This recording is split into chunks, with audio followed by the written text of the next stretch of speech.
আমরা অনুষ্ঠান শেষ করব। জি বলুন। আসসালামু আলাইকুম ওয়া রাহমাতুল্লাহি ওয়া বারাকাতুহু। ইয়তার আপনাকে অসংখ্য ধন্যবাদ।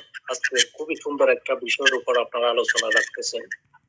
পোশাক দিয়ে কখনো মানুষের পরিবর্তন ঘটানো যায় না, সেরকম মন মানসিকতা আমাদের প্রত্যেকটা বাংলাদেশি এবং আইন শৃঙ্খলা বাহিনী এবং রাজনৈতিক দলগুলোর যারাই নিয়ন্ত্রণ করতেছেন সবারই বিবেককে জাগ্রত করে তুলতে হবে। কারণ এই দেশের আইন থেকে সাধারণ জনতা রাজনীতির ক্ষমতা অপব্যবহার করে আইনকে অপমানিত করতেছে। কিন্তু আমার দেশের আইন শৃঙ্খলা বাহিনীর ঊর্ধ্বে কেউ অবস্থান করতেছে না। যদি একটি গণতান্ত্রিক সরকার যদি জনগণের বাইরে গিয়ে কোনো সিদ্ধান্ত অনুযায়ী যদি কাজ করে, তাহলে আমার দেশের গণতান্ত্রিক আইন অনুযায়ী আইন শৃঙ্খলা বাহিনী কিন্তু সেটা প্রতিরোধ গড়ে তুলতে পারে। কোনো রাজনৈতিক সন্ত্রাসী প্রয়োজন আমি মনে করি না। কিন্তু আমার দেশের আইন শৃঙ্খলা বাহিনীকে কঠোর একটা আগামীতে উদ্যোগ নিতে হবে। যে উদ্যোগটা সর্বপ্রথম হচ্ছে ঘুষকে না বলতে হবে, অন্যায়কে না বলতে হবে। যেখানে ন্যায় বিচার প্রাপ্য পাচ্ছে না, ন্যায় বিচারের কোনো মূল্যায়ন নাই, সেই জায়গায় রুখে দাঁড়াতে হবে আইন শৃঙ্খলা বাহিনীকে। কারণ আইন শৃঙ্খলা বাহিনী পুরা দেশটাকে নিয়ন্ত্রণ করতে পারে। কিন্তু আমার দেশের আইন দেখে আমরা হতবাক হয়ে যাই। গণতান্ত্রিক সরকার প্রতিষ্ঠিত হওয়ার পরে কেন আমার আইন শৃঙ্খলা বাহিনীগুলো দলীয়ভাবে তাদের পাঁচাটা গোলাম হয়ে যায়? এটা থেকে কিন্তু আমাদের আগামী আইন শৃঙ্খলা বাহিনীকে কিন্তু বের হয়ে আসতে হবে।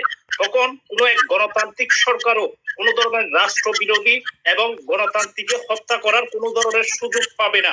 যাও তো আইনকে শ্রদ্ধার সাথে সেলুট করে গণতান্ত্রিক রাষ্ট্র হিসাবে একটি রাষ্ট্র পরিচালনা করবে। কিন্তু পাশাপাশি আমাদেরকে সবসময় খেয়াল করতে হবে, মানুষের পরিবর্তন ঘটাতে হলে প্রত্যেকটা মানুষের বিবেককে জাগ্রত করতে হবে।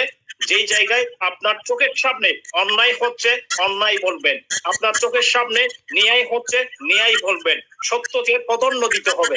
কোন মিথ্যার সাথে নিজেদেরকে তুলনা করতে গেলে সে মানুষের কাতারে থাকলেও কিন্তু রূপে গুণে কিন্তু মানুষ, কিন্তু বিবেকে তার মানুষত্ব কিন্তু বিবেকটা নেই। তো সেই জন্য আমরা আগামী একটি গণতান্ত্রিক সরকারের মাধ্যমে আইন শৃঙ্খলা বাহিনীকে আমরা জনতামুখী দেখতে চাই।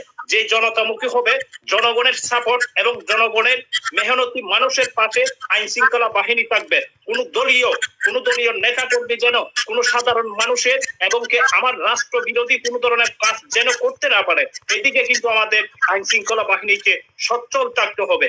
এবং এর পাশাপাশি আমাদের লক্ষ্য ভূমিকা হচ্ছে একটাই, আমরা আইন শৃঙ্খলা বাহিনীকে পরিবর্তন দেখতে চাই। পোশাক দিয়ে নয়, মানুষের ভিতরে পরিবর্তন ঘটালে এই পোশাকের কোনো মূল্যায়ন নেই। কারণ পোশাক দিয়ে আপনি কখনো কিচ্ছু করতে পারবেন না। এই পোশাকের পিছনে যদি এখন হঠাৎ আমাদের বাংলাদেশের অর্থনীতি কিন্তু এমন একটা শেষ পর্যায়ে পঙ্গু অবস্থান করতেছে, নিশ্চয়ই আপনি জানেন। তো সেই জন্য আমরা এই পোশাককে পরিবর্তন ঘটাতে বাংলাদেশের লক্ষ কোটি পোশাক বাতিল করে দিয়ে এর পিছনে আমরা কোনো অর্থ ব্যয় করতে চাই না।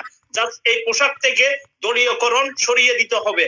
দলীয় কোনো করণ থাকবে না। এটা গণতান্ত্রিক রাষ্ট্র হিসাবে জনগণের কথা বলবে এই আইন শৃঙ্খলা বাহিনী। পুরা আইন শৃঙ্খলা বাহিনীকে আমি এটা আশাবাদী, আগামীতে যেন কোন ন্যায় বিচার থেকে সাধারণ জনতা যেন বঞ্চিত না হয়। ধন্যবাদ। আল্লাহ হাফেজ। বাংলাদেশ জিন্দাবাদ।